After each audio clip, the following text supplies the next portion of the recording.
What if there was a guide to help us navigate life's chaos with unshakable clarity? What if the answers to our deepest questions were hidden in plain sight, waiting to be discovered? What if there existed a timeless guide that could illuminate the path to our true essence? The Bhagavad Gita, dear seekers, serves as that guide.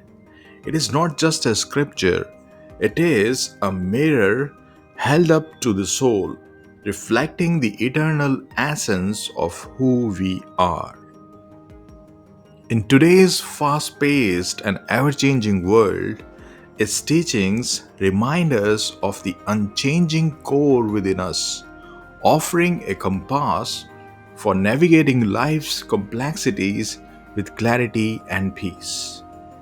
Today, let us delve into a verse that is as timeless as the wind, as deep as the ocean, and as vast as the sky.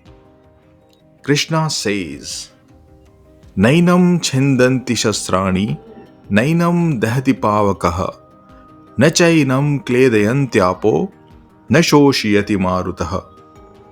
Translated, this means weapons cannot cut it, fire cannot burn it, water cannot wet it, and wind cannot dry it. What is Krishna speaking of here, dear seekers? He is speaking of the Atman.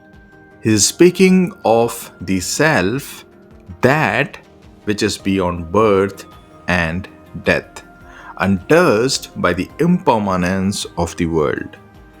This verse, dear seekers, is an invitation to step out of the illusion of the transient and to recognize the eternal. In modern terms, consider this. We identify ourselves with our bodies. We identify ourselves with our achievements, our failures, and our possessions. If someone praises us, we feel inflated. If someone criticizes us, we feel deflated. We swing between highs and lows because we are tethered to the external. But Krishna's words remind us that the essence of who we are is not this fragile identity. Think of a mirror.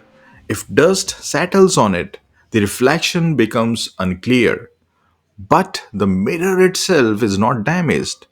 Similarly, in our lives, the dust represents the worries, fears, and distractions that cloud our inner clarity. To clear this dust, we must practice awareness and detachment, like cleaning the mirror with mindfulness, meditation, or introspection. When you do so, the true reflection of your eternal essence shines forth again, untouched and pure. The Atman is like that mirror.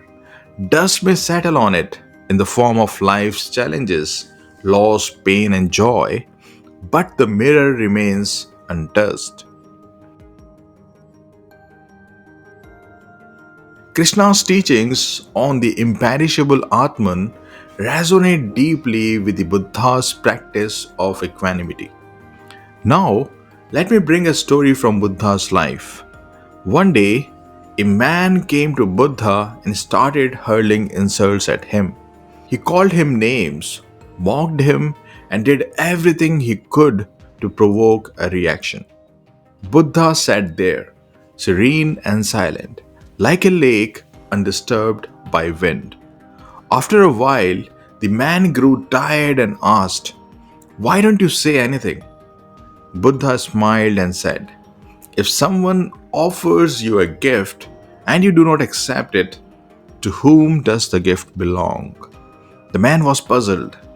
Buddha continued, "You have offered me your anger, but I do not accept it. It remains with you."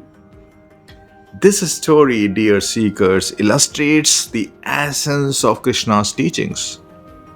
Just as the Buddha's inner peace was untouched by the man's insults, the Atman remains untouched by the turmoil of the world. Weapons, fire, water, and wind, these are just metaphors for the forces of the material world. They cannot harm that which is eternal. In today's context, imagine you are in a stressful job. Deadlines are looming and you feel overwhelmed. Yet, amidst the chaos, there is a part of you that remains unaffected. This is the Atman, dear seekers. This is the eternal essence. This is the eternal witness that observes the stress and anxiety but is never consumed by it. Connecting with this unchanging essence allows you to navigate even the most demanding situations with grace and clarity. What happens? Your body reacts with tension, your mind spirals with anxiety, and you lose sleep. But who is the you experiencing this? Is it the body, the mind, or is it the awareness that observes these experiences? Krishna is pointing to that awareness. The Atman is the witness, the unchanging presence behind all change. It is like the sky. Storms may come and go, but the sky remains vast and untouched. To understand this truth, let's do a small experiment. Close your eyes for a moment and observe your thoughts. Notice how they come and go, like waves on the ocean. Now, ask yourself, who is observing these thoughts? That observer, dear seekers, is the Atman.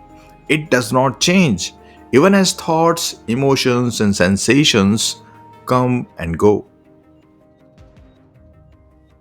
There is an ancient Zen story that complements this teaching. A monk asked his master, "What is the essence of life?" The master replied, "Imagine a wave in the ocean. It rises and falls, thinking it is separate. But when it realizes that it is water, it then knows that it has always been the ocean." You are that wave, believing yourself to be separate, fragile, and temporary. Krishna's words is a reminder that you're not just a wave, you are the ocean itself, eternal, infinite, and unchanging.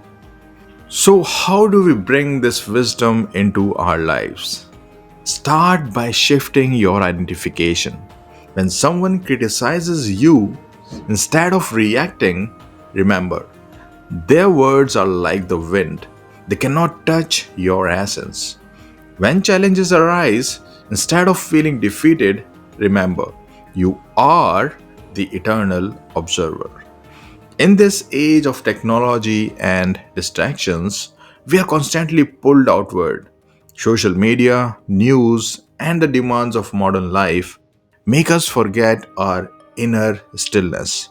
But Krishna's words invite us to turn inward, they invite us to reconnect with that which cannot be destroyed. Dear seekers, this verse is not just poetry, it is a key to liberation. It invites us to explore how we can live free from the chains of fear, anger, and attachment. In our daily lives, this liberation manifests when we choose awareness over reaction, acceptance over resistance, and equanimity over chaos. By embodying these principles, we step closer to the eternal freedom Krishna speaks of. It is a reminder that you're not the body, you're not the mind, you're not your successes or failures. You are the eternal presence, you are the Atman, untouched by time and space. Let this truth sink into your being. Let it become your lived experience. And remember, no matter what storms life may bring, the core of who you are remains unshaken, unburned, and undisturbed. You are eternal, infinite, and free. Meditate on this, live this, and let the wisdom of Krishna illuminate your path.